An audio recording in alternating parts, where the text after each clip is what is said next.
بسم اللہ الرحمن الرحیم۔ السلام علیکم معزز سامعین، آج کا ہمارا موضوع ہے کہ زنا کی ابتدا کب اور کیسے ہوئی۔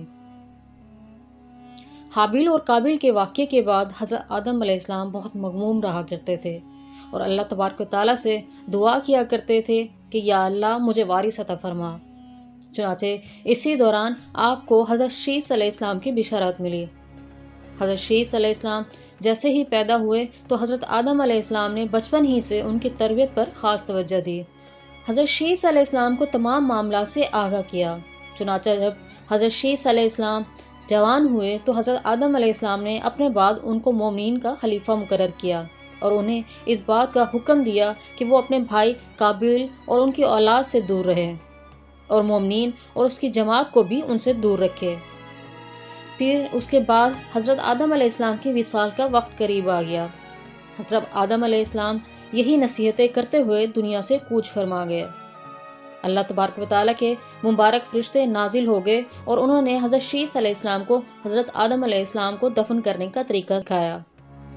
حضرت شیس علیہ السلام نے اسی طرح سے کیا۔ اس کے کچھ عرصے کے بعد آپ کی والدہ حوا علیہ السلام کا بھی انتقال ہو گیا۔ اس واقعے کے بعد زنا کی ابتدا ہوئی۔ اس کے بارے میں بنی اسرائیل کی روایات کے اندر یہ ملتا ہے کہ قابیل کی آل اولاد ایک وادی کے اندر رہا کرتے تھے۔ شیطان ایک دن ان کے پاس ایک غلام کی صورت میں آیا اور ایک شخص کے یہاں اجرت پر کام کرنے لگا۔ اچانک تھوڑا عرصہ گزرنے کے بعد وہ غلام عجیب و غریب کام کرنے لگا اور طرح طرح کے اور نئے نئے لباس تیار کرنے لگا اور ان کو باجے کے آلات بھی بنا کر دکھانے لگا، اور قابیل کی اولاد کو ان آلات سے ایسی ایسی آوازیں سنائی کہ جو انہوں نے آج سے پہلے کبھی نہ سنی تھی۔ وہ لوگ جو پہلے ہی حق سے دور تھے وہ مزید فسق و فجور میں مبتلا ہو گئے، اور انہوں نے اپنا ایک دن عید کا مقرر کیا جس کے اندر ان کی تمام عورتیں برہنہ لباس پہن کر اور زمانے جاہلیت کی عورتوں کی طرح نیم برہنہ لباس پہن کر آتی تھیں اور مردوں سے اختلاط کیا کرتی تھیں۔ حضرت شیس علیہ السلام کے ساتھ رہنے والے مومنین دور سے ان گانے بازوں اور موسیقی کی آوازیں سنا کرتے تھے۔ چنانچہ ان میں سے ایک کے دل میں خیال آیا کہ کیوں نہ میں جا کر دیکھوں آخر یہ کیا معاملہ ہے۔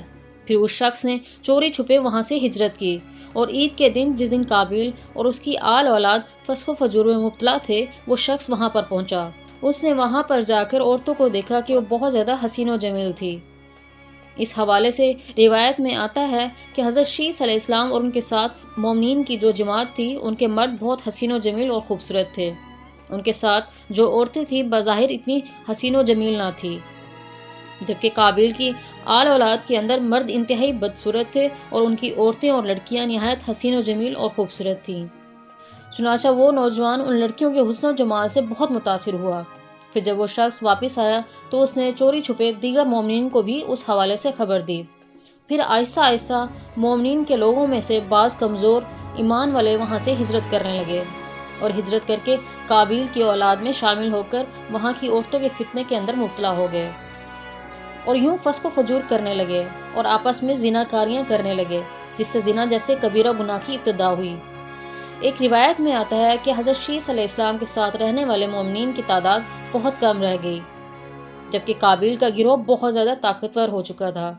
چنانچہ وہ اپنی بستیوں کے اندر بھی فتنہ و فساد پھیلانے لگے اور بستیوں سے باہر نکل کر حضرت شیس علیہ السلام کے ساتھ رہنے والے مومنین کو قتل کرتے اور ان کو طرح طرح کی تکلیفوں اور ایذائیں بھی دیا کرتے تھے۔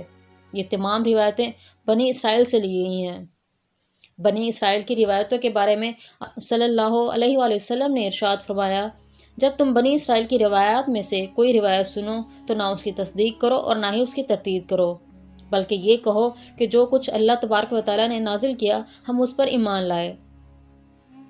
اگر حقیقت حال پر غور کیا جائے تو زنا کی ابتدا اسی وقت ہو گئی تھی جب قابیل اپنی بہن اکلیمہ کو لے کر وہاں سے رخصت ہوا تھا اور اپنی بہن اکلیمہ کے ساتھ ناجائز رسم و رواج قائم کر کے اسے اپنی آل و اولاد پیدا کی تھی۔ اللہ سے دعا ہے کہ اللہ پاک تمام مومنین کو زنا جیسی لعنت سے دور رکھے۔ آمین ثم آمین۔